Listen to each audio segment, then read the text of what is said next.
और अब बात करेंगे कोरोना कमबैक की, क्योंकि कोरोना संक्रमण के मामले जो है वो लगातार बढ़ते जा रहे हैं और अब तक वायरस ने 10 से ज्यादा की जान ले ली है। लखनऊ से जो खबर इस वक्त आपको बता रहे हैं, कोरोना की बढ़ती रफ्तार से स्थिति गंभीर हुई है। राजधानी में बद से बदतर हालात हो गए हैं। शहर में 72 घंटे में 1300 नए संक्रमित सामने आ गए हैं।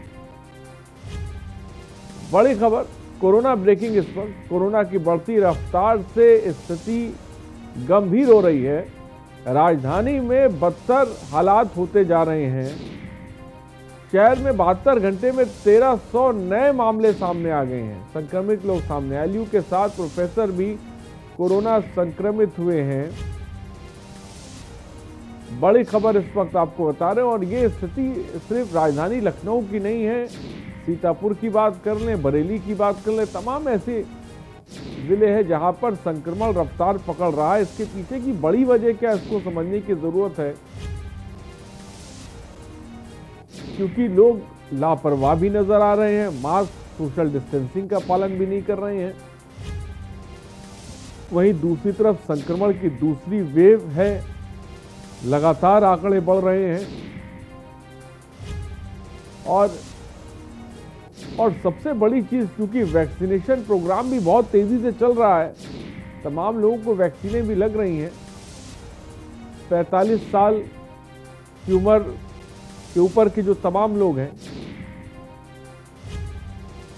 और हमारे साथ कुछ गेस्ट जुड़ रहे हैं, हमारे संवाददाता भी जुड़े, उनसे भी आपका तारुफ करा दें।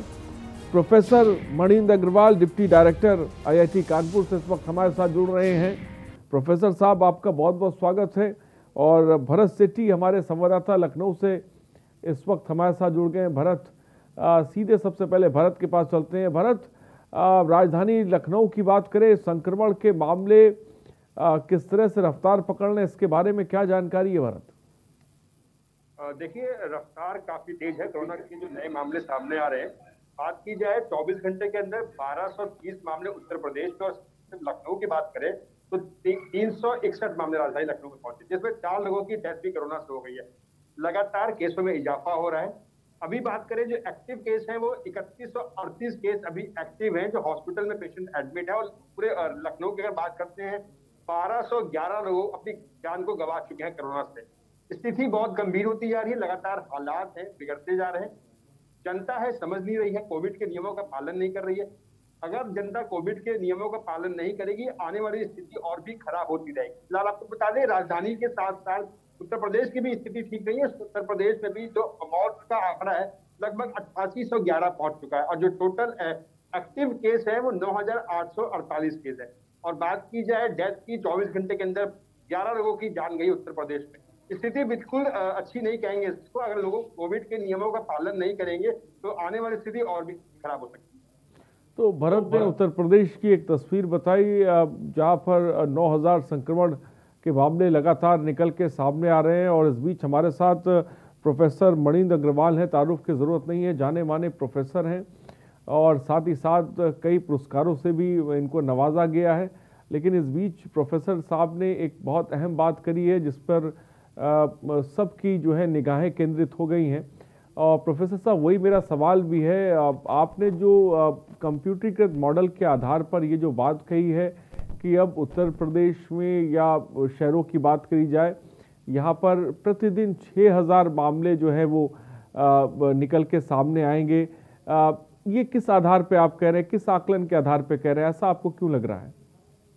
गणित का एक मॉडल है जो जितने भी इस तरह की पैंडेमिक्स होती हैं, इनका ट्रेजेक्टरी को आगे कैसे होगी इसको देखने के लिए गणित का प्रयोग करके मॉडल बनाए जाते हैं। वही हमने कोरोना के लिए कुछ साइंटिस्ट ने मिलके एक नया मॉडल निकाला है, जो अभी तक कोरोना के भारत में या अन्य देशों में भी प्रोग्रेशन है उसको अच्छे से ट्रैक कर पा रहा है। और उसी मॉडल का प्रयोग करके हमने जो नई पीक आ रही हैं उसको हमने ट्रेस किया है, और उससे ये निकल के आ रहा है कि उत्तर प्रदेश में अप्रैल के अंत तक 6000 नए केसेस रोज के लगभग आएंगे, और उसके बाद फिर इसका नीचे जाना शुरू होगा। मतलब अप्रैल के अंत तक 6,000 प्रतिदिन केसेस आएंगे और उसके बाद फिर धीरे धीरे ये घटना शुरू हो जाएगा, ऐसा कहना है आपका? जी, ये मॉडल का प्रेडिक्शन है। लेकिन प्रोफेसर साहब, हम समझना चाहेंगे आखिर इस मॉडल के बारे में जो आपने बताया, ये मॉडल क्या है, ये कैसे बनाया जाता है, किस आधार पे आप लोग इसे बनाते हैं, इसके बारे में भी थोड़ा सा जानकारी दें। जी, इसका मॉडल में देखिए, जो मुख्य कंट्रोलिंग पैरामीटर्स जिनको कहते हैं वो होते हैं, एक तो ये कि कोई भी इन्फेक्शन कितनी तेजी से फैलने की क्षमता रखता है, एक पैरामीटर वो होता है। और अलग अलग वायरस की अलग अलग क्षमता होती है। दूसरा उसमें पैरामीटर होता है कि कितनी जनसंख्या तक फैला हुआ है वायरस। जब शुरुआत वायरस की होती है तो जनसंख्या बहुत कम होती है जिन पे फैला होता है, धीरे धीरे वो जनसंख्या बढ़ती जाती है। तीसरा पैरामीटर जो कोरोना का विशेष है वो ये है कि डिटेक्टेड वर्सेस अनडिटेक्टेड, क्योंकि बहुत सारे पाया गया है कोरोना के बहुत सारे मरीज ऐसे होते हैं जिनको कि स्वयं पता नहीं चलता कि उनको इन्फेक्शन है, तो उनको डिटेक्शन कभी हो ही नहीं पाता है। तो इस प्रकार से कितने लोग हैं जो डिटेक्ट हुए हैं और कितने अनडिटेक्टेड हैं। तो ये जो पैरामीटर्स को हम लोग जो डेटा रोज इन्फेक्शंस का आता है उसके आधार पे निकालते हैं और एस्टिमेट करते हैं अपने मॉडल में इन पैरामीटर्स की वैल्यू। और जो अभी बढ़ने का कारण मुख्यतः ये है कि ये जो इन्फेक्शन रेट है वो काफ़ी बढ़ गया कोरोना का, जिससे कि दो कारण जिसके होते हैं। एक तो ये कि लोगों ने प्रिकॉशन लेने छोड़ दिए जिससे कि इन्फेक्शन तेजी से फैल रहा है। और दूसरा ये कि जो भी मिनिस्ट्री ऑफ हेल्थ ने भी बताया था कि नए स्ट्रेन्स, नए म्यूटेशंस आ रहे हैं जिनकी वजह जो कि ज़्यादा इन्फेक्शस हैं, तो वो भी एक कारण हो सकता है। प्रोफेसर, इसी को हम समझना चाहेंगे आपसे, जिस तरह से अभी अब संक्रमण रफ्तार पकड़ रहा है, जैसा कि हमारे संवाददाता ने ये बताया कि उत्तर प्रदेश में 8 से 9,000 प्रतिदिन केसेस सामने निकल के आ रहे हैं, इसके पीछे की बड़ी वजह क्या आपको लापरवाही नज़र आ रही है या वायरस का म्यूटेशन नज़र आ रहा है कि वायरस जिस तरीके से अपने स्वरूप को बदल रहा है लगातार, क्या बड़ी वजह इसके पीछे? मेरे विचार से दोनों वजह हैं इसकी, एक दोनों कोई नहीं है, दोनों हैं। वायरस का म्यूटेशन के लिए तो हम कुछ कर नहीं सकते, वो तो जो जैसा हो रहा है वो होगा ही। लेकिन जो अपनी तरफ से हम अपनी पूरी सतर्कता बरत सकते हैं, लापरवाही हमें नहीं दिखानी चाहिए, मास्क लगाए रहने चाहिए, तो वो हम कर सकते हैं। और अगर हम वो सब लोग मिलकर करेंगे तो इसका बढ़ना रुक जाएगा या कम से कम हो जाएगा। और प्रोफेसर साहब, जो नया स्ट्रेन है, जैसे वायरस अपना स्वरूप बदल रहा है, उसको लेकर आपका नज़रिया हम जानना चाहेंगे, क्या कहता है कि क्योंकि अब हम तो देख रहे हैं कि दक्षिण अफ्रीका स्ट्रेन अलग है, तमाम ममालिक के नए नए स्ट्रेन निकल के सामने आ रहे हैं, और भारत के ही अंदर जो है, भारत के अंदर ही वायरस अपना स्वरूप बदल रहा है। अगर ये स्वरूप का बदलना, नए स्ट्रेन का बनना लगातार जारी अगर रहा तो ये किस स्थिति की तरफ हमें ले जाएगा और इसको लेकर किस तरह के कदम उठाने की जरूरत है हमें? वायरस हमेशा म्यूटेट करता है, तो अपना स्ट्रेन बदलता रहता है। हर प्रकार का वायरस कुछ ज़्यादा तेजी से करते हैं, कुछ कम तेजी से करते हैं। जो वायरस ज़्यादा तेजी से अपना स्ट्रेन बदलते हैं वो बहुत जल्दी समाप्त हो जाते हैं, क्योंकि वो धीरे तेजी से उनको ऐसे स्थिति में पहुंच जाते हैं कि वो इन्फेक्शन ज़्यादा रह नहीं पाते, तो उसका आना जाना पता भी नहीं चलता। जो वायरस थोड़ा धीरे धीरे अपना स्ट्रेन बदलते हैं, जैसे कोरोना वायरस के बारे में कहा जाता है कि ये बहुत तेजी से म्यूटेट नहीं करता, धीरे धीरे करता है, तो ये थोड़ा अधिक समय तक चलते हैं। लेकिन अच्छी बात है कि जो अब वैक्सीनेशन, क्योंकि सब जगह धीरे धीरे उपलब्ध हो रहा है, अधिकतर स्ट्रेन जो हैं वो वैक्सीन उन पे काम कर रही है, जो या तो कोवैक्सीन या कोविशील्ड जो भारत में दोनों उपलब्ध हैं। ये दोनों ही अभी तक जितने स्ट्रेन पाए गए हैं उनके विरुद्ध काम अच्छे से करती हैं। तो अब उसका सबसे अच्छा उपाय तो वैक्सीनेशन ही है। जब सब लोग अपने वैक्सीनेशन करा लें तो वायरस का कोई ज़्यादा प्रभाव नहीं रह पाएगा। तो प्रोफेसर साहब का साफ तौर पे कहना है कि भाई वैक्सीनेशन तो ज़रूरी है, लेकिन उसके साथ साथ एहतियात भी बरतनी है, क्योंकि वायरस अपने आप को, अपने स्वरूप को बदल रहा है। और कोरोना, जैसा कि प्रोफेसर साहब ने कहा, कि धीरे धीरे अपने स्वरूप को बदल भी रहा है। लेकिन इस बीच प्रोफेसर, वैक्सीन को लेकर भी लगातार सवाल उठ रहे हैं। मैं आपसे समझना चाहूँगा, हमारे, क्योंकि 100% का दावा तो दुनिया की कोई वैक्सीन भी नहीं करती है, लेकिन मौजूदा वक्त में जो वैक्सीन यहाँ लगाई जा रही है, जिसको लेकर तमाम तरह के सवाल भी उठ रहे हैं, बहुत से ऐसे लोग हैं जो वैक्सीन लगाने में रुचि भी नहीं ले रहे हैं, इसको लेकर आप क्या सोचते हैं? वैक्सीनें कितनी कारगर हैं कोरोना को खासकर रोकने के लिए? कोई चिंता नहीं रहनी चाहिए, क्योंकि भारत में जो दोनों वैक्सीन हैं दोनों सेफ हैं। कोवैक्सीन के बारे में शुरू में कुछ लोगों के दिमाग में शंका थी कि भाई इसका फेज 3 ट्रायल पूरे नहीं हुए हैं। अब वो भी पूरे हो गए हैं। उनके से निकल के जो आता है कि इसकी जो एफिकेसी है वो बहुत अधिक है, 80% से भी अधिक। तो मेरे विचार से दोनों वैक्सीन जो भारत में इस समय हैं, दोनों बहुत अच्छी वैक्सीन हैं। उसको लगाने में किसी को संकोच नहीं होना चाहिए। और एक जो 100% जो गारंटी करती हैं ये वैक्सीन की, ये तो 100% गारंटी नहीं होगी कि कोरोना आगे होगा नहीं आपको, लेकिन अभी तक जितना पाया गया है, जिन्होंने वैक्सीन लगाई है उनको कभी कभी कोरोना हो भी सकता है, क्योंकि सबकी एफिकेसी 100% नहीं है। लेकिन यदि होता भी है तो बहुत माइल्ड होता है, ज़्यादा असर नहीं करता। तो वैक्सीन लगाने का ये बहुत फायदा है। तो मेरा तो रिकमेंडेशन बहुत साफ है कि सब जो भी वैक्सीन लगाने के एलिजिबल हैं उनको वैक्सीन लगवा लेनी चाहिए। लेकिन कई जगह से प्रोफेसर साहब ऐसी खबरें आई कि वैक्सीन के बाद कई जगहों पे लोगों की मौत की भी खबर देखने को मिली है, और डॉक्टर्स को लेकर भी वैक्सीन में थोड़ा एक तरह का मतभेद देखने को मिला है। इसको लेकर क्या कहेंगे आप? देखिए, मौत तो किसी भी प्रकार से किसी हो सकती है। जितने लोगों ने वैक्सीन ली, नेचुरल कारण से भी उनकी मृत्यु हो सकती है।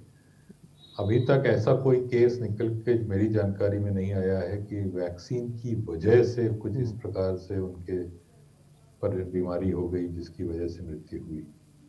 तो मुझे नहीं लगता कि इसमें कोई बहुत हेजिटेशन होना चाहिए। जैसे मैंने कहा, शुरू में कुछ शंका थी लोगों में कोवैक्सीन के बारे में, लेकिन अब तो वो भी नहीं रहनी चाहिए। तो प्रोफेसर साहब के पास हम आएंगे, लेकिन हमारे साथ भरत सेठी भी हमारे संवाददाता है। भरत, वैक्सीनेशन प्रोग्राम को लेकर किस तरह की जानकारी मिल रही है? क्योंकि संक्रमण बढ़ रहा है, बचाव के लिए हमारे पास दो ही चीज़ें हैं, या तो बहुतायत पे ज़्यादा से ज़्यादा लोगों तक वैक्सीन पहुँचे और बड़े पैमाने पर लोग जो है मास्क और सोशल डिस्टेंसिंग का पालन करें। लेकिन राजधानी लखनऊ में तो हम भरत ये देख रहे हैं कि बड़ी बड़ी पार्टीज़ हो रही हैं, सनी लियोनी को बुला के पार्टीज़ की जा रही हैं, जिसमें बहुत बड़े पैमाने पर गैदरिंग हो रही है, और इसको देखने वाला कोई नहीं है। प्रशासन आखिर क्या कर रहा है? बिल्कुल, आपको बता दें कि लगातार प्रशासन प्रयास कर रहा है, और अब तो कोई भी पार्टी होनी है तो उसकी परमिशन लेनी पड़ेगी।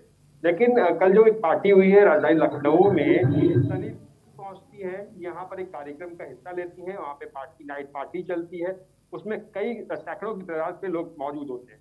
सबने सोशल डिस्टेंसिंग का पालन नहीं किया है। किसी ने 90%, 95% बोल सकते हैं, वहाँ पे मास्क कभी नहीं हुआ है। वहाँ मौके पे पुलिस पहुंचती है, वो भी उस पार्टी का आनंद लेती है। कुल मिला के ये पार्टी जो किसने ऑर्गेनाइज करवाई, क्या कितने लोगों की परमिशन थी? देखिए, लास्ट टाइम जब लास्ट ईयर की बात करें तो मार्च का ही आसपास महीना था, जब एक फिल्म स्टार लखनऊ पहुंची थी, जिनके ऊपर एक मामला एफआईआर भी दर्ज हुई थी, वो भी अभिनेत्री थी। अब यहाँ पे अब सनी लियोनी यहाँ पे पहुंची है, कहीं ना कहीं बढ़ावा दे रही है बीमारी को। उत्तर प्रदेश सरकार को सोचना चाहिए, प्रशासन को सोचना चाहिए, ऐसी पार्टियों पर रोक लगाया जाए, नहीं तो जो प्रतिदिन केस बढ़ रहे हैं उसमें और इजाफा होगा। सरकार से लगातार परमिशन लेने की बात की गई है। मुख्यमंत्री स्वयं निर्देश दे चुके हैं कि कोई भी ऐसे आयोजन नहीं होंगे, और जो भी आयोजन निर्धारित लोगों की संख्या होगी। लेकिन बात की जाए उत्तर प्रदेश की राजधानी लखनऊ में, सरकार की नाक के नीचे ऐसी पार्टी का आयोजन कहीं ना कहीं और भरत, सबसे बड़ी बात तो ये कि सरकार की नाक के नीचे तो किया ही जा रहा है, लेकिन प्रशासन के लोग भी इस पार्टी में दबा के खा पी रहे हैं, वो भी साफ तौर पे नजर आ रहा है। हम दर्शकों को वो तस्वीरें भी दिखा रहे हैं, और वो भी ना मास्क लगाए ना सोशल डिस्टेंसिंग का इस्तेमाल कर रहे हैं। देखिए बिल्कुल पुलिसकर्मी मौके पर पहुंचते हैं, ये नहीं पता कि इस पार्टी को रुकने के लिए पहुंचते हैं कि उस पार्टी का आनंद लेने के लिए पहुंचते हैं। सनी लियोनी बहुत बड़ा नाम है, बहुत बड़ी अभिनेत्री है, लेकिन उनके जो चाहने वाले हैं उनकी भी संख्या तादाद बहुत है। लेकिन राजधानी लखनऊ में पहुंचकर कार्यक्रम का आयोजन करना और कई लोगों उसमें शामिल होते हैं, क्या उन लोगों की एंट्री की गई, कितने लोग शामिल में थे, किसी को कोई डिटेल किसी के पास है, कितने लोगों की अनुमति थी, अगर अनुमति थी तो उतने ही लोग हैं क्या उससे ज्यादा है, ये एक बड़ा सवाल खड़ा कर रहा है। क्योंकि लगातार कोविड का जो केसेस है राजधानी लखनऊ में बढ़ रहे हैं, उत्तर प्रदेश में भी रफ्तार कह सकते हैं अन्य राज्यों के मुकाबले ज्यादा नहीं, लेकिन रफ्तार के जो केसेस का आंकड़ा है वो लगातार बढ़ रहा है। कहीं ना कहीं सोचने का विषय है कि ऐसी पार्टियों का आयोजन होना, सनी लियोनी लखनऊ आके ऐसी पार्टियों में शामिल होती हैं, तो कहीं ना कहीं आने वाले दिन जो रिजल्ट है जल्दी ही देखने को मिल सकता है। लेकिन सरकार कितनी मुस्तैद है, क्या उस ऑर्गेनाइजेशन ने ये ऑर्गेनाइज कराया उसके ऊपर प्रशासन कोई कार्रवाई करता है? साफ तौर पर देखा कि जितने भी पुलिस अधिकारी वहां पहुंचते हैं वहां चाय नाश्ते का आनंद ले रहे, लेकिन कार्रवाई के नाम पे कुछ नहीं किया। जब हमारे इंस्पेक्टर से बात हुई शाह थाना के, उन्होंने साफ तौर पर बताया कि 100 लोग थे लेकिन उनके साथ के लोग ज्यादा थे। क्यों परमिशन दी गई ऐसी पार्टी की जिस समय एक खतरनाक समय चल रहा है, कोरोना अपना विकराल रूप दिखाता जा रहा है? तो कहीं ना कहीं सोचने का विषय है। सरकार को जरूर संज्ञान लेना चाहिए, प्रशासन को जरूर संज्ञान लेना चाहिए और ऐसे लोगों पर कार्रवाई भी करनी चाहिए। जिस अधिकारी ने ये पार्टी करने का परमिशन दी उनके ऊपर सख्त कार्रवाई करनी चाहिए। इस काल में ऐसी पार्टी का आयोजन करना कहीं ना कहीं खतरा है। तो आप ये सोचिए कि एक तरफ भरत हमें जानकारी दे रहे हैं, प्रोफेसर साहब आने वाले वक्त के बारे में आगाह कर रहे हैं कि 6000 जो संक्रमण के मामले वो प्रतिदिन निकलेंगे, लेकिन इस बीच एक तस्वीर राजधानी लखनऊ की जहां पर सनी लियोनी कार्यक्रम में पहुंचती हैं और प्रशासन आप देखिए मजे से बैठा हुआ है और उस कार्यक्रम का वो आनंद ले रहे हैं और संक्रमण एक तरफ बढ़ रहा है। फिलहाल रुकते हैं छोटे से ब्रेक के लिए, जल्द हाजिर होंगे, आप बने रहिए हमारे साथ।